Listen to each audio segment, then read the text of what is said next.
Hey fam, welcome back to the Sparklin house. I wanted to give you an update since our last video about repairing and rehabbing the floor in this front hall here. It looks a little different.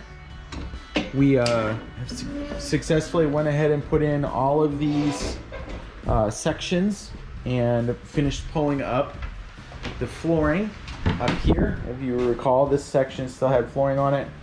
That's all pulled up. So very exciting. And then this room, there was a doorway or a door right here that we pulled.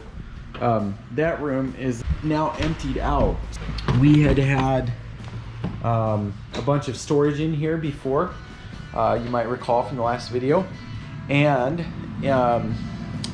so we pulled all of that stuff out of here.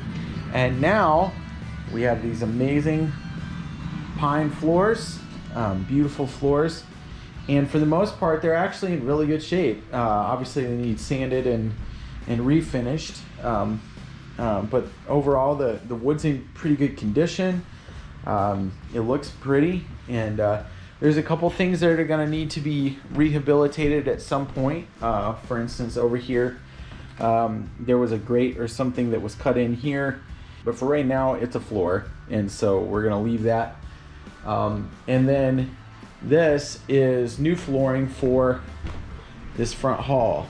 It's going to be a minute till we install that, but that's for this section here. All right, so now we're going to continue on up the stairs and show you what happened in here. You may remember we talked about the condition of this floor, that we were going to repurpose the floor from down there, and you can see now that this floor is all complete.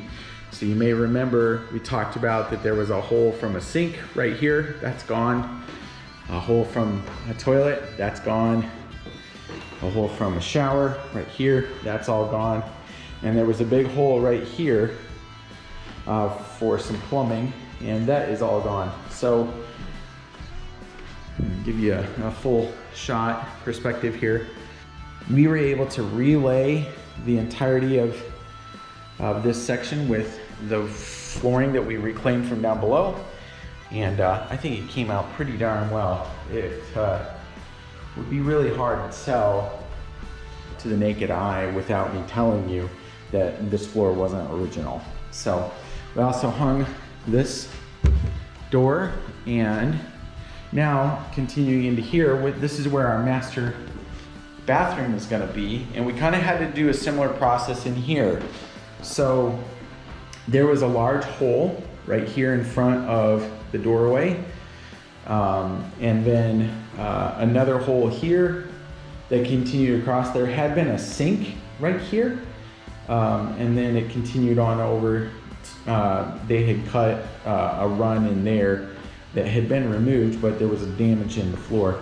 So we actually took up the flooring that was in here and repopulated this section through here. So if you look closely, you can actually see where the finish is kind of offset right here. That was all one kind of large patch in the middle before, but now the boards have been rearranged, so slightly different wear pattern. But we relayed all that. You can also tell just a little bit right here that the paint kind of tone changes, and that's just because this section was dirtier, and that came from a cleaner section over there.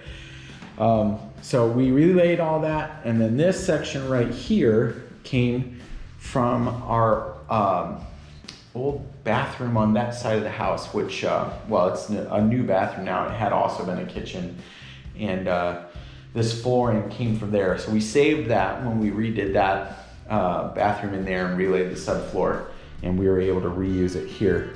This part here doesn't matter because it's going to be under a shower. So there's going to be a wall partition built right here, and then the shower pan will sit right over there, and there'll be an enclosure across the front. So that's all going to get covered. So since we were a little short on material, I just went ahead and patched it in that one piece of subfloor. And this is actually one of the floorboards just flipped over. So you can see the old sawmill cuts on the back. It's pretty cool to see that. And then on this side, We had kind of always suspected, based on a crack in the ceiling there, that a closet had been removed. And now we've gotten in here and finally removed some of the flooring, and sure enough, you can very, very clearly see where there was wall pieces, and that was a door threshold to the closet right there. And then that was the wall right there. And then this was the dividing wall between the two sections of the closet. So one faced out that way, one faced into this way. So this would have been a small bedroom, larger bedroom, and a closet shared between them. So we are actually going to put the toilet for the master bathroom in here, trying to figure out how to work in this space with a door, a window, another door. Was just, we couldn't find a way to make the layout work. And I mean, seriously, for weeks on end over the last 3 years, we've messed around with the floor plan in here, rearranged it, moved it around every which way, and nothing was quite working the way we wanted it to. And eventually, I think about 2 weeks ago, Amber struck on the idea of putting the toilet on this side in the closet. Since we don't need both of those closets, since we just have the one master bedroom. So the toilet will be there, and then you come around here, the sink will be right here, shower will be right there, and then that'll give us an opportunity to make this almost like a giant walk-in closet with lots of storage and shelves around here. So we're really excited about the direction that things are going in here. And I hope you've enjoyed that update. We'll see you real soon.